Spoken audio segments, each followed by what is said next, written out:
இந்த வீடியோ வந்து ஸ்கிப் பண்ணாம பாருங்க, அப்பதான் நான் என்ன விஷயம் சொல்றேன்னு உங்களுக்கு புரிய வரும்.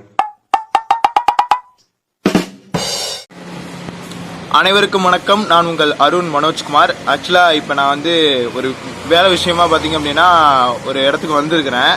பட் வந்து நடுவில் நான் இப்போ யூடியூப்பில் வந்து ஒரு வீடியோஸ் பார்த்தேன். ஒரு ஒரு ரெண்டு யூடியூபர்ஸோட கான்டெக்ட் எடுத்து சம்மந்தமாக ஒரு பிக் பேட்டிலே ஓடிட்டு இருந்துச்சு ரெண்டு யூடியூப் கிரியேட்டர்ஸ்குள்ள. அது சம்மந்தமாக நான் ஒரு வீடியோ பார்த்து என்னுடைய கருத்தை நான் இந்த இடத்துல சொல்கிறேன். உங்கள் எல்லாருக்குமே தெரியும், Irfan views versus biryani man அப்படிங்கிற ரெண்டு யூடியூப் சேனல்லையும் ஒரு பயங்கரமான ஒன்று போயிட்டு இருந்துச்சு. பிரியாணி மேன் வந்து 1 மந்த்துக்கு பிஃபோர் பார்த்தீங்க அப்படின்னா ஒரு வீடியோ ஒன்று விட்டுருந்தாப்புல. இந்த மாதிரி இர்ஃபான் அவர்களை பற்றின சில வீடியோ எக்ஸ்போஸ் பண்ணி ஒரு வீடியோ ஒன்று விட்டுருந்தாப்புல. அதுக்கு ரிப்ளை பண்ணுற விதமாக இப்போ ஒரு 4 நாளைக்கு முன்னாடி பார்த்தீங்க அப்படின்னா இர்ஃபான் அவர்கள் தரப்புலேருந்து அவரோட 2வது சேனலில் ஒரு செகண்ட் சேனல், ஒரு எப்படி சொல்றது, ஒரு அடிஷ்னலாக ஒரு 2-3 சேனல் நடத்துவாங்கல்ல. ஒன்ஸ் ஒருத்தங்க ஒரு இன்ஃப்ளூயன்ஸ் ஆயிட்டாங்க அப்படின்னா, ஒரு இன்ஃப்ளூயன்சராக மாறிட்டாங்க அப்படின்னா அவங்க சில பேக்கப் சேனல்ஸும் வச்சுருப்பாங்க, அடிஷ்னலாக சில சேனல்ஸும் ரன் பண்ணுவாங்க. ஓகேங்களா? என்னன்னா ஒரு எக்ஸ்ட்ரா இன்கம்காக அந்த ஒரு பர்பஸும் இருக்கும். 2வது அவங்களுக்குன்னு ஒரு செட் ஆஃப் ஆடியன்ஸுக்கு அடுத்து அப்பார்ட் ஃப்ரம் த இன்னொரு ஆடியன்ஸை கவர் பண்ணுறதுக்காகவும் வச்சுருப்பாங்க. ரைட்?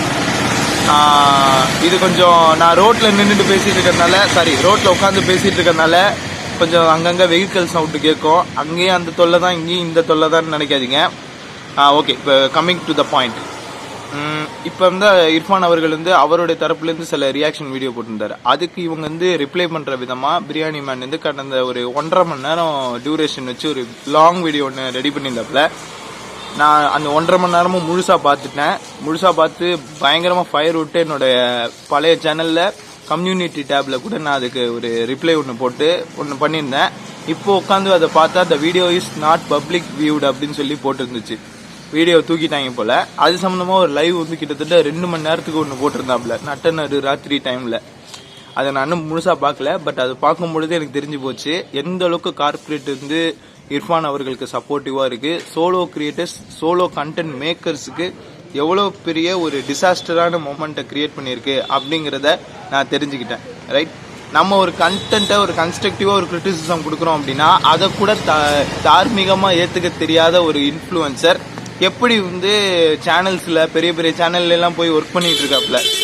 ரைட்? பெரிய பெரிய சேனலில் போய் ஒரு கண்டஸ்டண்டாலாம் இருக்கிறாப்புல.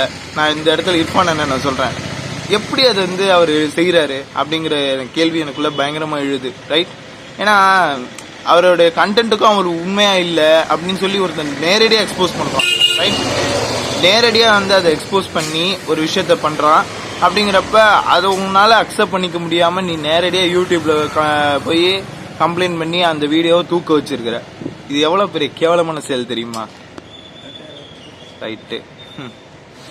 இந்த வீடியோ, இந்த கான்டெஸ்ட் நடந்துட்டு இருக்குல்ல இப்போ, இதை பற்றி உங்களோட கருத்து என்னங்கிறத கமெண்ட்ல சொல்லுங்கள். மீண்டும் ஒரு நல்ல வீடியோவில் உங்களை நான் சந்திக்கிறேன். ரைட்?